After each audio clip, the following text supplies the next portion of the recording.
Assalamualaikum warahmatullahi wabarakatuh. Saya Siti Nurmizan binti Ahmad. Pada hari ini saya akan berkongsi tentang perancangan kewangan peribadi secara Islami. Objektif perkongsian saya pada hari ini adalah untuk memantau corak perbelanjaan, menggunakan wang dengan lebih berkesan, memaksimalkan pendapatan dan kekayaan, menguruskan kredit dengan betul serta merancang untuk masa depan. Terdapat 7 asas perancangan kewangan. Salah satunya adalah perancangan perbelanjaan bulanan, yang kedua pengurusan hutang atau kredit, yang ketiga pengurusan risiko, yang keempat pengurusan simpanan, yang kelima pengurusan pelaburan, yang keenam pengurusan cukai dan zakat, dan yang ketujuh ialah pengurusan harta pusaka. Yang pertama ialah perancangan perbelanjaan bulanan, iaitu proses memantau, menganalisis dan menyelaraskan aliran tunai anda. Terdapat pendapatan ni terbahagi kepada dua, iaitu aktif dan pasif, di mana aktif merupakan gaji ataupun hasil perniagaan. Pasif ialah sewa ataupun dividen. Perbelanjaan pula terbahagi kepada dua, iaitu tetap dan berubah. Perbelanjaan tetap ni termasuklah sewa, pinjaman rumah, pinjaman kereta, pinjaman peribadi ataupun insurans. Manakala perbelanjaan yang berubah ialah makanan, minuman, pakaian, bil-bil dan hiburan. Jadi, sekiranya pendapatan tolak perbelanjaan, kita akan dapat lebihan tunai ataupun defisit.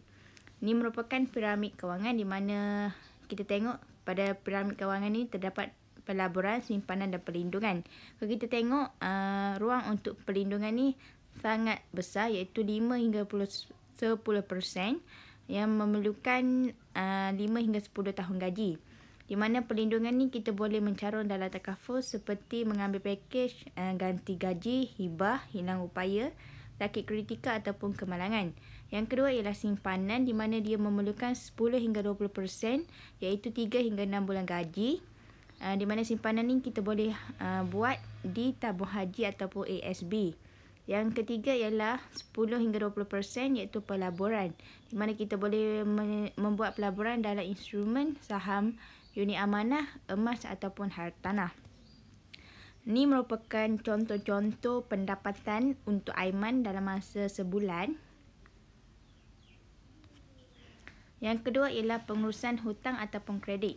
Kita membuat pinjaman mengikut kemampuan, membuat pinjaman untuk tujuan produktif ataupun amat diperlukan, di mana nisbah hutang versus pendapatan yang sepatutnya ialah pinjaman kereta hanyalah sebanyak 10 hingga 20%, pinjaman rumah ialah sebanyak 20 hingga 30%, dan kad kredit ialah sebanyak 2 hingga 3 daripada pendapatan bulanan. Ini merupakan contoh-contoh pendapatan dalam kes Aiman. Contoh-contoh perbelanjaan dalam kes Aiman, maafkan saya.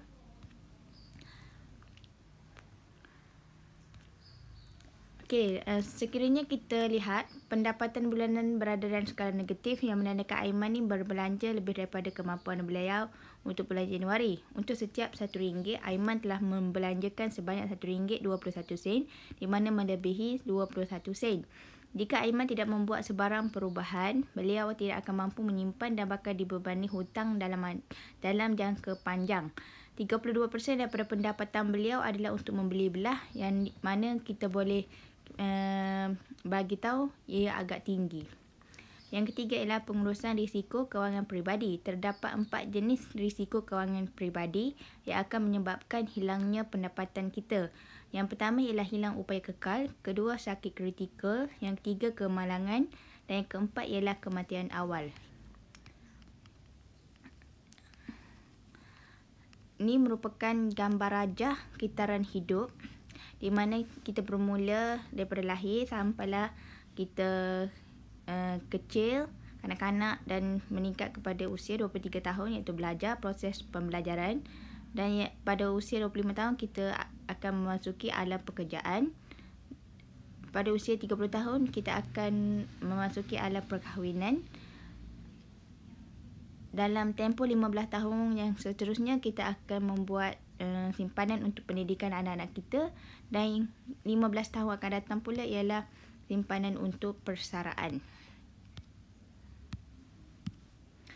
Apakah risiko yang bakal kita akan berhadapan? Antaranya ialah hilang upaya kekal, kemalangan kecil, sakit kritikal, kemalangan awal. Sejauh manakah pentingnya pendapatan kita kepada ahli keluarga kita?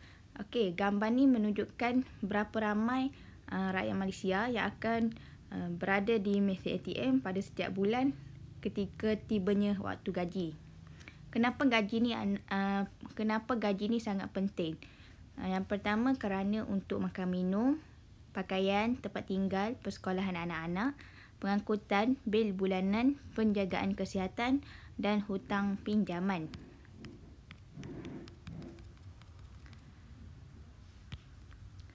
Ini merupakan kepentingan pendapatan kepada kita di mana sekiranya kita telah berkahwin, tanggungan keluarga kita 70% mostly kepada breadwinner iaitu suami dan 30% kepada isteri. Sekiranya breadwinner itu telah meninggal, tanggungan keluarga sepenuhnya 100% kepada pasangan yang ditinggalkan iaitu isteri. Ini merupakan contoh kerata akhbar di mana ibu 6 anak rayu bantuan. Jadi macam mana kita nak mohon sumbangan adakah melalui adik-beradik ataupun kawan-kawan. Tapi pada realitinya ia mohon sumbangan ni bukan duit yang terkumpul tetapi macam jumlah like, komen ataupun share yang dikumpulkan. Jadi soalan saya, kalau saya boleh tunjukkan satu cara mudah, murah dan berkesan untuk pastikan anda dapat gaji itu tiap-tiap tahun, adakah anda berminat? Jaminan kewangan berkontrak mengikut Islam iaitu gantian gaji dan hibah. Ini merupakan keratan akhbar di mana dia membincangkan tentang hilang punca pendapatan. Ini merupakan contoh-contoh pampasan yang kita dapat sekiranya kita sudah pun berusia 30 tahun.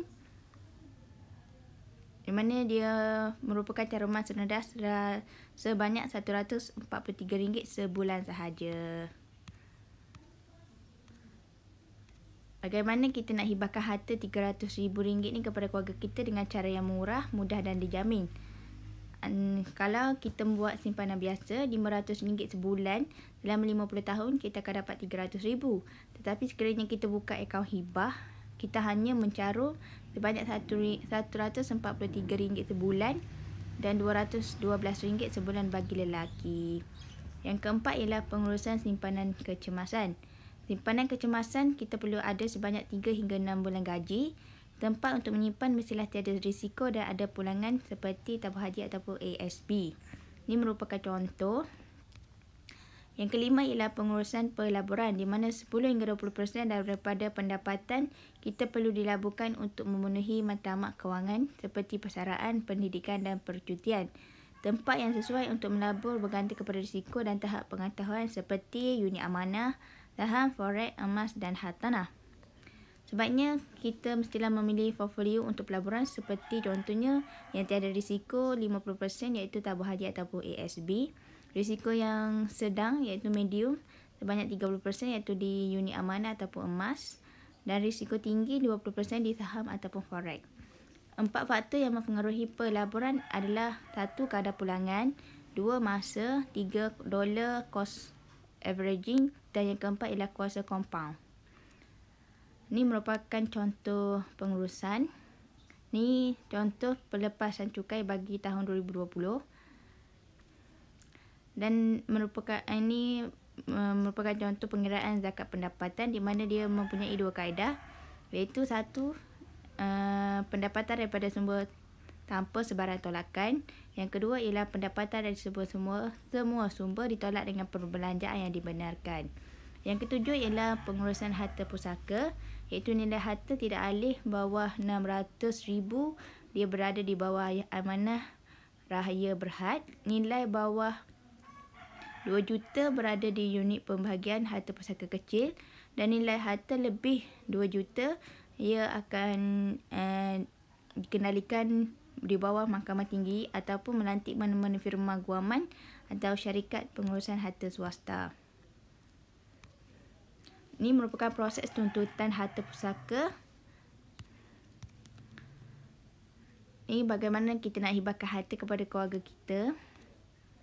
Okey, sekian sahaja daripada saya.